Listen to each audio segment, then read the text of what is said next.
welcome to a new series of A Matter of Fact, a podcast that really should know better by now.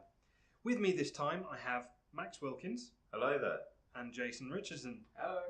In each episode we take a general topic, choose 5 subjects related to it and find the most interesting facts that we can. Whoever has the most interesting fact each round gets a point, and whoever has the most points overall is the winner. The topic for this episode is espionage, pertaining to the act of spying or information gathering with anonymity or against the observed's wishes. Our first round is technology. So first up we have Max. Okay, my fact for the technology section is pertaining to a gentleman by the name of Hal the Private Ear Lipset and the electronic martini olive bug. Hal Lipset was born in 1919 and he was the founder of the World Association for Detectives. He was fanatical about Sorry, that sounds made up. No, it's a thing. World Association for Detectives. It's a thing, it's a real thing. As I was doing the research for this particular fact, I will finish the fact in a minute, but as I was doing the research, I kept coming across fictional things, they invented this, that and the other, and I go, yeah, that's great, and then I find out that it was in a book by some people in the 1950s. Like Spectre and... Yeah. But this guy, Hal the Private Ear Lipset, is a genuine man. He is a very well-known, very famous Friends man. with Ian Hislop of Yeah, Private very Eye. possibly. Yeah, as I say, he was fanatical about electronic surveillance, specifically audio surveillance. And his most famous device that he ever developed was an electronic audio bug.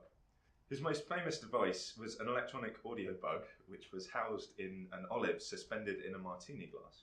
It came complete with a cocktail stick, and it was created in 1965 and presented to a US Senate subcommittee. And the device was wildly successful due to its novelty and practical uses.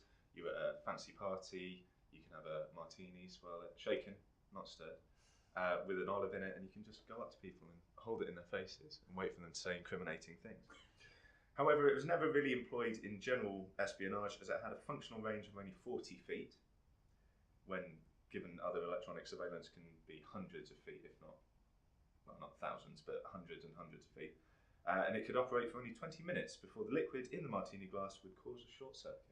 That's what I was thinking, because when you have a martini, the olive tends to be in the martini.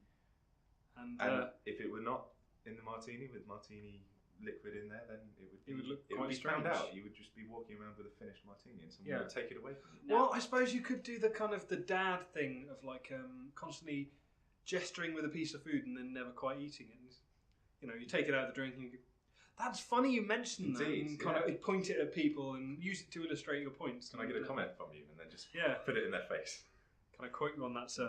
Because it looks like a microphone, but it's actually a microphone. Nice. Would it not have been easier to just slide the olive halfway up the cocktail stick and have half a martini in, so the top's poking out at the top of the martini, which would probably be I think it's hard to water ask for some like half a martini surreptitiously. It's difficult. Well, you can drink half the martini. Yeah, and you've got to put your own thing in there, because you're not going to go up to the bar and say, can I have a martini extra dirty with a listening device? Yeah. No, the extra dirty one's the one where it actually breathes. Oh, God.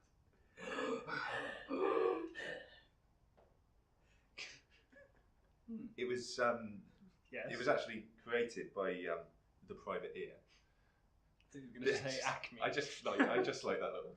I'm still bothered by the Union of Secret Detectives, or whatever it was called. Yeah, give me 2 seconds, I'll find it. It was the Association of Detectives, worldwide spanning. I think it's with something over 200 countries having a member. They're all private detectives as well. It's not like police detectives. Private eyes, private detectives. It just feels made up. It's so poorly named. It's so obviously named. It's like something out of a 1950s. It's a thing. There are some weird ones that I've seen as I've gone through. 30 seconds with Google will prove it. Well, it did for me anyway. 30 seconds with Google. The slightly less shit band that didn't rock the 90s. It's going to be a highlight reel for season 1. Will be 30 seconds with Google. Yeah, cool fact there. Next up we have Jason. So, my fact is in relation to tiger shit. And during the Vietnam War, it was common for US soldiers to litter the Vietnamese countryside with mounds of fake tiger shit. Why would you do that? I hear you cry. Why would you do that? Why would you do that? Thank you, Jason. Would you do it to demoralise the enemy or to attract other tigers? No, you do it because you had seismometers tucked inside the turds with which you could track enemy troop movements. And it makes sense because... Movements. No. And it makes sense because if there's one thing the enemy's not going to play around with, it's probably tiger shit. Of all the shits you're going to play with. Yeah. Indeed. Did it measure them? The seismometer. What was it used for? Do you know? Measuring troop movements. Troop movements. So by. Not the movements of troops. Well, exactly. I just not wonder those because Not those- seismometer, unless I'm much mistaken, measures vibration. Yeah. So, So it must be marching. Yeah. Would they be marching straight through the jungle or down the dirt road? Sorry, I had to set it took a while to set that one up. No, I liked it. The brain's firing on all cylinders now. Oh, I was wondering where that was going, but that was a lovely little piece of lovely little nugget. Speaking of lovely little nugget, in my research, I did come across this fact, which is why I gestured wildly at Jason as you were saying it. You because looked I wanted excited, to. Yeah. And just the pictures of this tiger dung, for want of a better word, is it's quite a thing to behold. I was going to say, because in my mind, you have a standard template for. I don't know what these things are actually made out of. Possibly a real excrement or possibly a substitute. What it looks like is imagine a foot long lion bar, and then cover it in shredded wheat that has been crushed up, So and then colour it Grass or orange something. for some reason, and that's what it looks like. with That's black, apparently black stripes. with black with black stripes. Yes. that was entirely true up to the black That was stripes, good, doesn't it?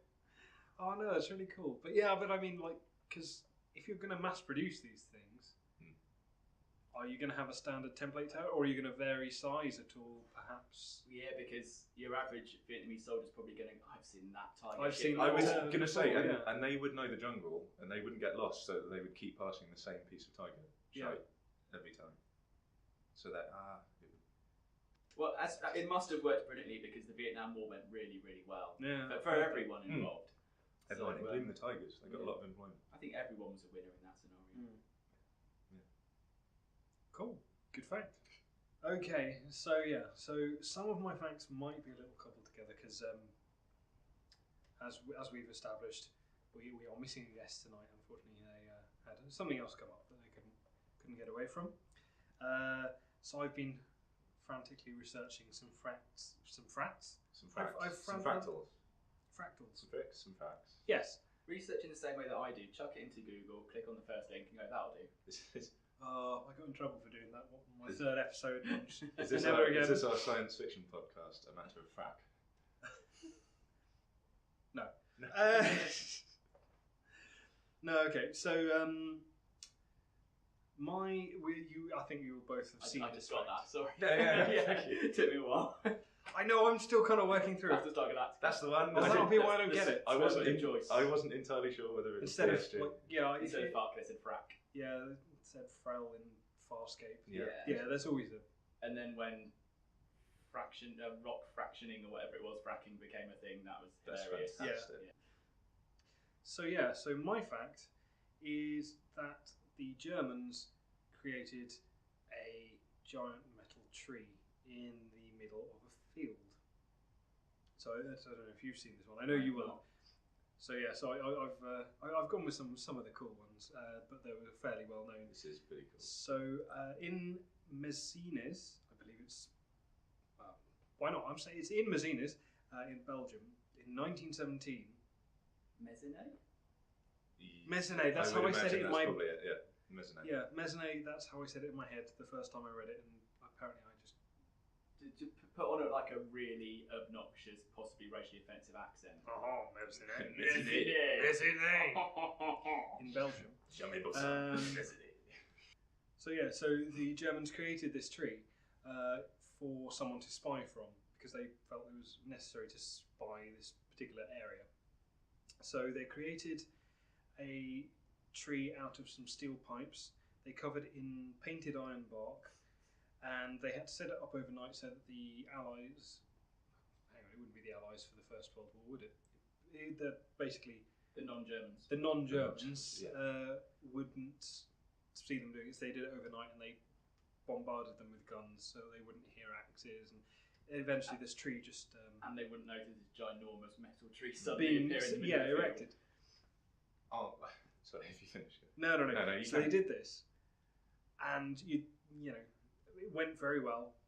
But what the English did was they burrowed under, because it was trench warfare and all that kind of thing. They burrowed under and bombed the German trenches from underneath, exploded them and collapsed them, did various things like that, and took back a load of land. And it actually took, despite the fact that the English were now in this area, it still took them 7 months to realise that the metal tree was a metal tree, despite them having full access to it, and it worked very well. Did they first find out when the dogs peed on it and it started to rust? I was just waiting for the the shouldn't sounds do that. when you pee on a metal urinal. Yeah. Yeah. Or on a tin roof. Yeah. Which is apparently something I've done now. What? If you were to pee onto a sheet of corrugated iron, it would So have that's a what very... that fiddler was doing. Yeah, I knew you were going to say that. Mm. Now, I reckon that this particular instance was a bit of propaganda from the Germans, because that sounds very much like a man, or at least the man that ended up at the top of the tree, who crashed a tank. He was driving along in one of the old-fashioned tanks, crashed it, it exploded, accounting for the noise, Okay. split apart, accounting for the look of a tree, and then you've got the little man at the top, just stuck there going, no, I'm totally spying.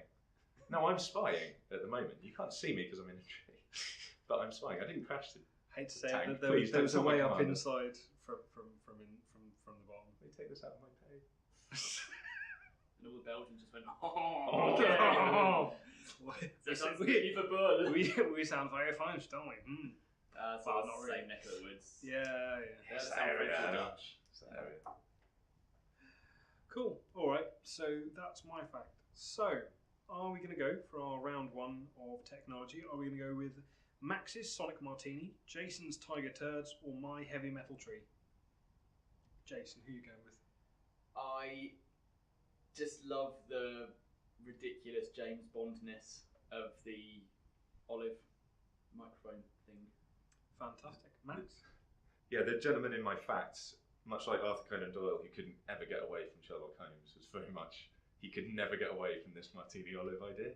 Like, he created other miniaturized audio devices, but he could never quite get away from this, and everybody loved it. So yeah, some of them were in anchovies, some of them were in Yeah. little M&Ms, but no, it's the fucking olive every time. It's when he had the listening pizza in a dish, a bit, and he had it on a handle, and he could just point it. See, I've always wondered how the moon would hit your eye like a big pizza pie if it was actually in a satellite dish It's style thing. surveillance. Who am I going for? I am going to see. Sorry, digressed a bit We there. did. I am going to go because I love the image of it, and I'm fairly certain that Hans is still paying off the tank because I'm convinced that he crashed the tank. I'm going to go for the metal tree in No Man's Land that it took the Allies so long to realise was a metal tree in No Man's Land. Very well. Okay. I have to say I'm deeply torn between. Sounds nasty. Sonic Martini will do that for you. I'm torn between the olive and the turd. That sounds like a fairy tale. That's a sentence that's never been said Yeah. before in the history of mankind. I've always wanted to say something like that.